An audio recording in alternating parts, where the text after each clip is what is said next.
អូខេសម្រាប់អ្នកដែលចង់ប្រើប្រាស់ប្រព័ន្ធ 5G នៅលើទូរស័ព្ទដៃអញ្ចឹងអ្នកនរត្រូវដឹងបានចំណុចនេះសិនទី1តកតងជាមួយនឹងទូរស័ព្ទដៃទី2ការកំណត់នៅក្នុង setting ទី3តំបន់ដែលវា support 5G ហើយទី4នោះគឺប្រព័ន្ធអ៊ីនធឺណិតដែលយើងកំពុងប្រើប្រាស់អញ្ចឹងដំបូងខ្ញុំសូមបង្ហាញអ្នកនរតកតងជាមួយនឹងការកំណត់នៅក្នុង setting សិននៅលើទូរស័ព្ទដៃ Android អ្នកទាំងអស់គ្នានឹងឃើញហើយត្រង់ line connection បាទមិនថាអ្នកទាំងអស់ប្រើ Oppo Vivo Huawei Samsung អីហ្នឹងគឺវាមានកន្លែង connection អញ្ចឹងจะស្វែងរកត្រង់ line mobile network ហើយមកដល់ចំណុចនេះអ្នកទាំងអស់គ្នានឹងឃើញហើយកន្លែងមុខងារសំខាន់ជាច្រើនខាង3ខាងលើហ្នឹងគឺយើងអាចបើកទាំងអស់មកតែទូរស័ព្ទដៃខ្លះវាអត់មានទេអញ្ចឹងអត់សំខាន់ទេណាបាទអ្វីដែលសំខាន់គឺយើងមើលត្រង់ line ប្រព័ន្ធ 5G ដែលយើងកំពុងតែត្រូវការអញ្ចឹង select ត្រង់ line network mode នេះមកអ្នកទាំងអស់គ្នានឹងឃើញ 5G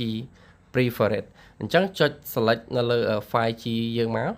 បាទអញ្ចឹងបានន័យថាកន្លែងហ្នឹងគឺយើងបើកមុខងារ 5G បើក allow បើកអនុញ្ញាតឲ្យយើងអាចប្រើប្រាស់ 5G បានណាហើយត្រង់កន្លែង access point បាទកន្លែងនេះអ្នកទាំងអស់គ្នាត្រូវវាយពាក្យឈ្មោះ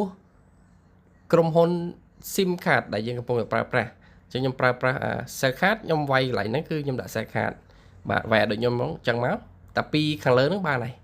ឬហើយយើង save វាមួយបន្ទាប់មកអ្នកទាំងអស់គ្នា select ជ្រើសរើសយក cell card 5G មកបន្ទាប់មកអ៊ីនធឺណិតរបស់អ្នកទាំងអស់គ្នានឹងធ្វើការ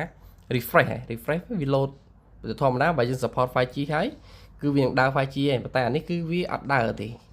គឺវានៅតែ 4G ដដែលមូលហេតុអីបាទអញ្ចឹងខ្ញុំសូមបង្ហាញអ្នកទាំងអស់គ្នាមួយចំណុចទៀតបាទអញ្ចឹងវាកាលណាអ្នកទាំងអស់គ្នាឃើញ load 4G ដដែលបានន័យថាវាអត់ទាន់ load ទៅកាន់ 5G ទេអញ្ចឹងអ្នកទាំងអស់គ្នាត្រូវចេញ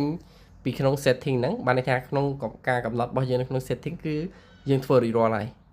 អញ្ចឹងយើងចូលដល់ចំណុចទី2ហ្នឹងគឺខ្ញុំសូមឲ្យអ្នកទាំងអស់គ្នាដឹងថាតើប្រព័ន្ធអ៊ីនធឺណិតរបស់យើងនឹងយើងឧទាហរណ៍ថាឥឡូវយើងប្រើ smart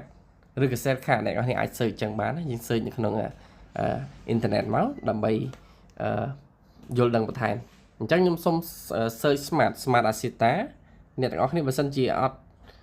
ចូលដល់ចំណុចហ្នឹងពិបាករកចាំខ្ញុំដាក់ link មួយអ្នកចុចមកចូលដល់ line ចំណុចហ្នឹងមកអញ្ចឹងនៅត្រង់ចំណុចនេះកន្លែងនេះគឺ where is 5G available ចង់បញ្ជាក់ថាតំបន់ណាខ្លះដែល 5G វាអនុញ្ញាតឲ្យប្រើប្រាស់បាទអញ្ចឹងវា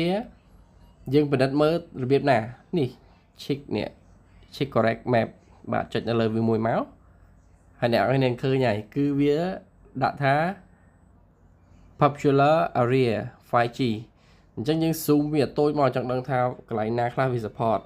អញ្ចឹងជាក់ស្ដែងនៅក្នុងហ្នឹងគឺនៅក្នុងប្រទេសកម្ពុជាអញ្ចឹងវា support 5G តែត្រឹមភ្នំពេញហ្នឹងអញ្ចឹងបានន័យថាអ្នកដែលនៅភ្នំពេញគឺគេអាចប្រើប្រាស់ 5G load ទៅ 5G ហ្មងបាទអញ្ចឹងអ្នកនៅខេត្តដូចយើងកំពង់សោមកពោតបាត់ដំបងពោធិ៍សាត់សៀមរាបនេះគឺវាអត់ដើរទេវានៅតែ 4G ដដែលទេអញ្ចឹងនេះជាមូលហេតុអញ្ចឹងដំបងចេះគឺវាអត់ទាន់ support ទេបាទអ្នកដែលនៅភ្នំពេញគឺ support 5G អាចប្រើប្រាស់ 5G បានហើយអូខេហើយតាក់ទងជាមួយនឹងទូរស័ព្ទដៃរបស់យើងនៅកំពុងប្រើហ្នឹងគឺវាមាន